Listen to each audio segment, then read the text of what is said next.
এইখান থেকে শুরু করবা না। এটা কিন্তু স্ট্যান্ডার্ড ভাবে কিন্তু এখান থেকে শুরু করার নিয়ম। বাট তুমি স্ট্যান্ডার্ড দরকার নেই। তুমি একেবারে শুরু থেকে এইখান থেকে শুরু করবা। আসসালামু আলাইকুম। তো তোমরা যারা ঢাকা ইউনিভার্সিটিতে খুব শীঘ্রই পরীক্ষা দিতে যাচ্ছ আগামী 25 তারিখে তোমাদের জন্য কিছু ইনফরমেশন থাকবে। অর্থাৎ তোমরা যে বি ইউনিটে যে রিটেন গুলো আসে অর্থাৎ ইংরেজি রিটেন গুলো আসে সেগুলো কতটা স্পেসিফিক উপায়ে লিখলে তোমার মার্কটা ভালো আসবে। অর্থাৎ তুমি ঢাকা ইউনিভার্সিটিতে ভালোভাবে রিটেনটা সম্পূর্ণ করে আসতে পারবে।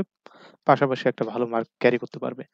সো তোমাদের রিটেন হয়তোবা তোমরা জানো এগুলো আসে যে paragraph explanation with clue without clue, sentence making এবং হচ্ছে ট্রান্সলেশন। তোমার বাংলা বাক্য থেকে ইংরেজিতে ট্রান্সলেট করতে হয়। সো এখন আসো যে তোমরা যখন একটা করতে যাবে, যখন ইংলিশ রিটেন লিখতে যাবে তখন তোমাদের কোন কোন বিষয়গুলো খুব বেশি মাথায় রাখতে হবে। সেটায় ১ নাম্বার হচ্ছে তোমার হাতের লেখা সুন্দর করতে হবে। হাতের লেখা খুব ভালো মতো করতে হবে। কারণ বলে না first impression is the best impression. যখন টিচার দেখবে তোমার হাতের লেখা ভালো তার মানে তোমার উপর টিচারের আরেকটা নজর যাবে। কারণ তুমি প্যারাগ্রাফ যত ভালো করেই লেখো না কেন, তোমার যদি হাতের লেখা খারাপ থাকে তাহলে টিচার সেটাকে কখনোই ভালোভাবে দেখবে না।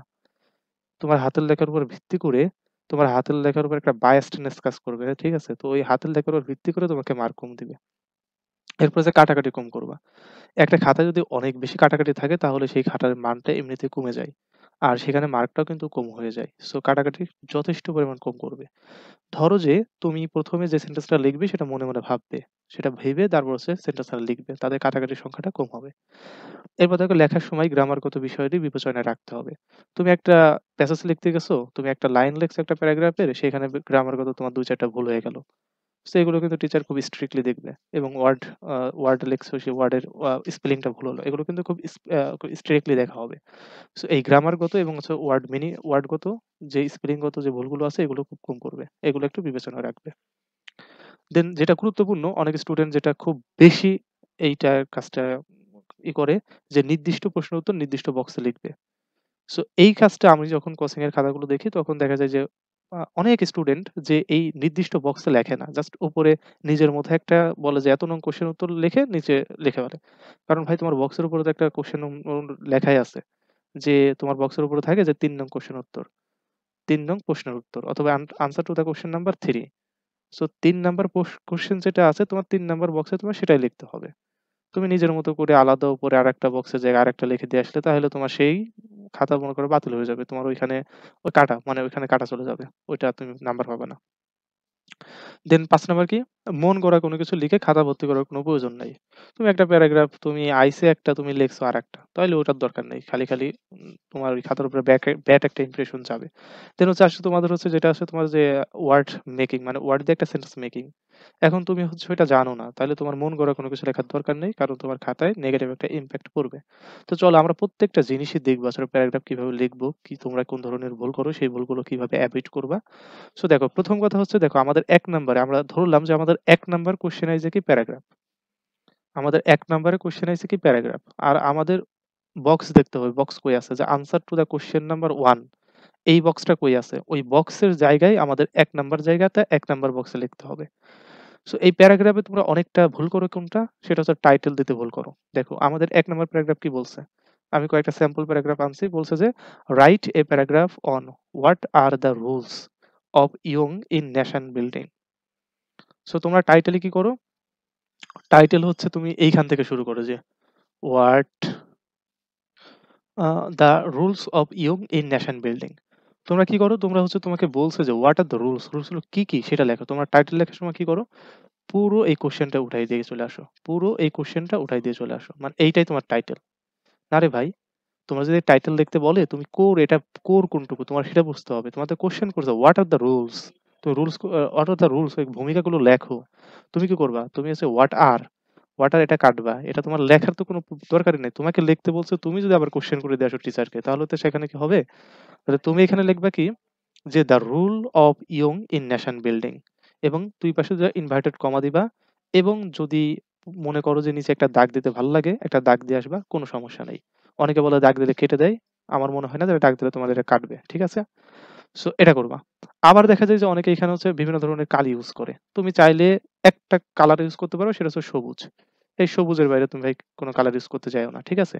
এমনিতেই কোনো কালার ইউজ করার দরকার নেই। যদি মন চায় একটা কালার ইউজ করবা তাহলে সবুজটা ইউজ করবা। যদি প্রেজেন্টেশন একটু ভালো করতে চাও। ধরো যে তোমার সৃজনশীল কোয়েশ্চেন যখন লিখতেছো তখন তোমার এই যে ক, খ, গ এগুলো লিখতে হয় তো। তো এগুলো একটু কালার ইউজ করলে কি হয়? কালার ইউজ করলে দেখা যায় যে জিনিসটা ফুটে ওঠে ভালো এবং হচ্ছে তোমার প্রেজেন্টেশনটা আরো বেশি ভালো হয়। এবং পরেরটা দেখো কি বলছে? Write a paragraph on your favourite teacher.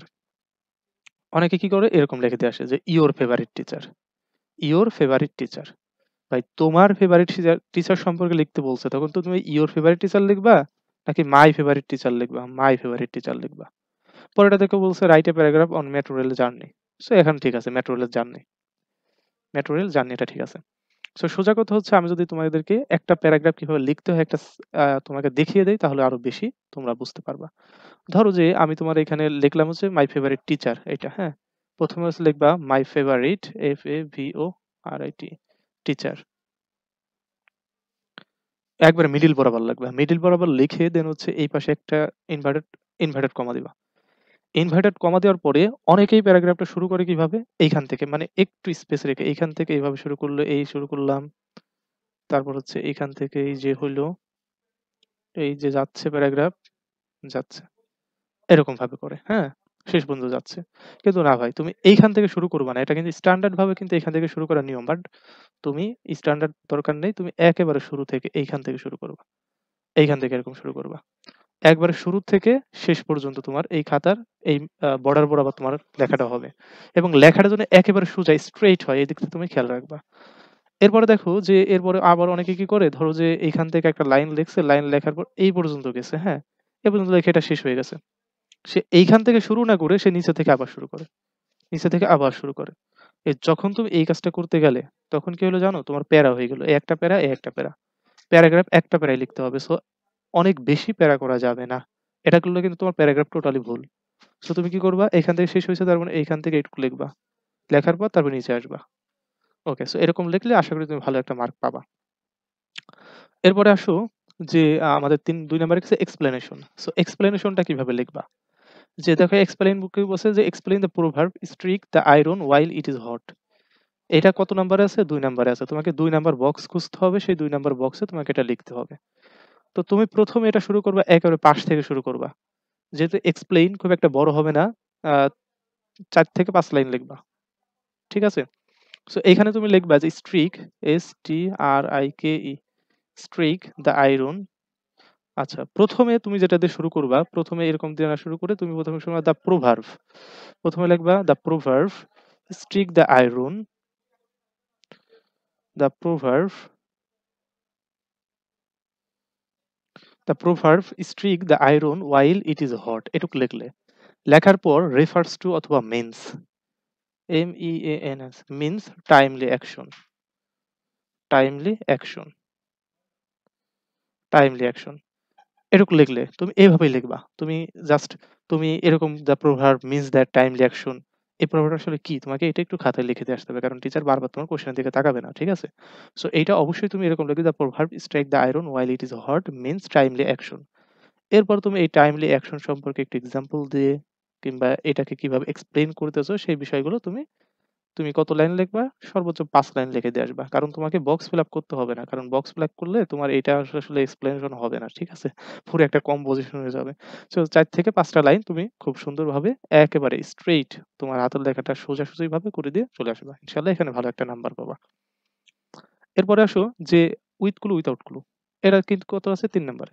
So এই দেখো ৩ নাম্বারে, ৩ নাম্বার বক্সে চলে যাবা। যাওয়ার পরে এইটা অনেক স্টুডেন্ট কি করে যে এই পুরো প্যাসেজটা উঠিয়ে লেখে। যে রবীন্দ্রনাথ ঠাকুর, তারপর হচ্ছে তারপর নাম্বারের অ্যান্সার হচ্ছে অফ, তারপর হচ্ছে এই যে গেল আ জেনুইস ম্যান হি ওয়াজ, তারপরে নাম্বারের অ্যান্সার হচ্ছে অন, তারপর হচ্ছে তোমার কি a poet and a novelist. ভাই তোমার তো পুরো কোয়েশ্চেন উঠাতে হবে না। তোমার কখনোই পুরো কোয়েশ্চেন বা পুরো প্যাসেজ উঠাতে হবে না। তোমাকে শুধু অ্যান্সার লিখতে হবে। শুধু অ্যান্সার। Just only answer. তুমি কি করবা? তুমি করবা হচ্ছে নাম্বার, নাম্বার, একবার নিচে লিখবা, নাম্বার, নাম্বার, নাম্বার। যদি আরো বেশি নাম্বার থাকে তাহলে কি এই পাশে লিখবা? F, G, H, I. ঠিক আছে? সো এখন নাম্বারের অ্যান্সার ধরো যে অন। সো তুমি অন এখানে লিখে দিলা।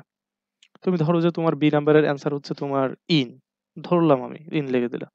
সি নাম্বারে ধরলাম হচ্ছে বাট অলসো, হ্যাঁ? তাহলে বাট অলসো লিখলে। All L S O but also. নিচে একটা আন্ডারলাইন দিয়ে দিলে। জাস্ট এইরকম এক কথায় অ্যান্সার। তোমার পুরো প্যাসেজ উঠাতে হবে না। তাহলে এরকম অ্যান্সার করে লেখা দিবা। টিচার যখন দেখবে এ নাম্বার হইছে, হইছে, বি হইছে ২, এটা হইছে ৩, এটা হয় নাই, এটা হয় নাই। সো এখানে ৩ মার্ক পাইছো এরকম। ঠিক আছে? শুধু অ্যান্সার লিখবা। কখনোই প্যাসেজ উঠাতে হবে না। দেন এরপরে যদি আসি, এইটা হচ্ছে আরেকটা গুরুত্বপূর্ণ একটা জায়গা। যেখানে অনেক স্টুডেন্ট এত ফানি কথা লেখে যে এটা খাতা দেখতে গেলে নিজেরই বুঝি না আসলে কি করব। হাসবো না কাঁদবো স্টুডেন্টের খাতা দেখে। Sentence making. ধরো এখানে একটা ওয়ার্ড দেয়া আছে ব্যান, হ্যাঁ? ব্যান মানে কি? ব্যান মানে হচ্ছে ধরো স্টুডেন্ট জানেই না ব্যান মানে কি, হ্যাঁ? ধরলাম জানেই না। না জেনে কি করে? এমন কিছু কথা লেখে, এরকম লেখে যে, "I know the meaning of ban" আমি ব্যানের অর্থ জানি। "I don't know the meaning of ban. Do you know the meaning of ban? Ban is a word of dictionary." মানে দেখে মনে হতে পারে সবগুলো কিন্তু কারেক্ট। বাট এইগুলো কিন্তু একটাও সঠিক না। কারণ তোমাকে ব্যান দিয়ে একটা প্রপার অর্থপূর্ণ একটা বাক্য লিখতে হবে। আন্দাজে একটা লিখে আসলে সেটা কিন্তু হবে না।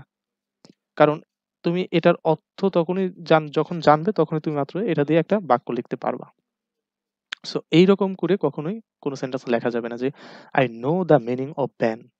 এগুলো এভয়েড করবা। এগুলো লিখলে তুমি কখনোই তো মার্ক পাবাই না। প্লাস হচ্ছে এখানে তোমার নেগেটিভ মার্কিং চলে আসতে পারে। যদিও রিটেন এ নেগেটিভ মার্কিং নাই, মানে টিচার হচ্ছে এক্সপ্রেশনটা একটু খারাপ হয়ে যাবে তোমার এই লেখাগুলো দেখে।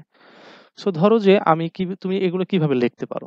তুমি এগুলো লিখতে পারো কিভাবে? যেরকম যে ব্যান, ১ম এ ব্যান আছে, এই যে ব্যান লিখলে ব্যান। এরপরে একটা সমান দিবা। ব্যানের পরে একটা সমান দিবা। এরপরে লিখলে যে we should, we should ban the Indian product, Indian product, city product, products okay. এইটা লিখলে। এটা তোমার ঠিক আছে কিন্তু। তাহলে we should ban the Indian products. কিন্তু কেউ যদি এইখান থেকে তোমার উই এর বদলে শুধুমাত্র এখানে ইউ দেয়। You should ban the Indian product. তখন কিন্তু তারটা কিন্তু টিচার চাইলে কেটে দিতে পারে। কেন? কারণ তুমি ২ টা জিনিস এই এই ইসের ক্ষেত্রে সেন্টেন্স মেকিং এর ক্ষেত্রে এভয়েড করবা। সেটা হচ্ছে ইম্পারেটিভ সেন্টেন্স, মানে টিচারকে উপদেশ দেওয়া হয় এমন কত কথা তুমি লিখবা না। আর হচ্ছে কোয়েশ্চেন বাচক চিহ্ন, ইন্টারোগেটিভ সেন্টেন্স। টিচারকে কোয়েশ্চেন করা হয় এমন কোন বাক্য তুমি এখানে লিখবা না। টিচারকে কোয়েশ্চেন করা হয় এবং টিচারকে উপদেশ করা হয় এরকম কোন বাক্য তুমি কখনোই এখানে লিখবা না। টিচারকে অর্ডার করা হচ্ছে, উপদেশ দেওয়া হচ্ছে এরকম কোন বাক্য তুমি এই সেন্টেন্স মেকিং এ লিখবা না। হ্যামলেট, টার্গেট সেম কথা। একটা দেখাই দিলাম, সেম কথা দিয়ে লিখতে পারবে। আবার চাইলে এরকম ভাবে দিয়ে লিখতে পারো, সমান না দিয়ে অনেকে অ্যারো দিয়ে লিখবা, অ্যারো দিয়েও লিখতে পারো, কোনো সমস্যা নাই। কিন্তু যেভাবে দেখালাম এইভাবে যেন হয়। এরকম লিখলে কিন্তু তোমার নাম্বার এখানে আসবে না। সো এরপরে দেখা হচ্ছে ট্রান্সলেশন, সর্বশেষ যেটা আছে। অনেকে কি করে, ১ম এ হচ্ছে এই ট্রান্সলেশনটা খাতায় এরকম উঠায়, হ্যাঁ? খাতায় এরকম ১ম এ উঠায়। উঠানোর পরে এরপরে লেখা হচ্ছে উত্তর, অ্যান্সার, অ্যান্সার। এরপরে হচ্ছে অ্যান্সার লেখা শুরু করে। হ্যাঁ? অ্যান্সার লেখা শুরু করে। কোনো দরকার নেই ভাই। এগুলো তো তোমাকে উঠাতে হবে না। ওঠাতে তো বলেও নাই। সো তুমি কি করবা?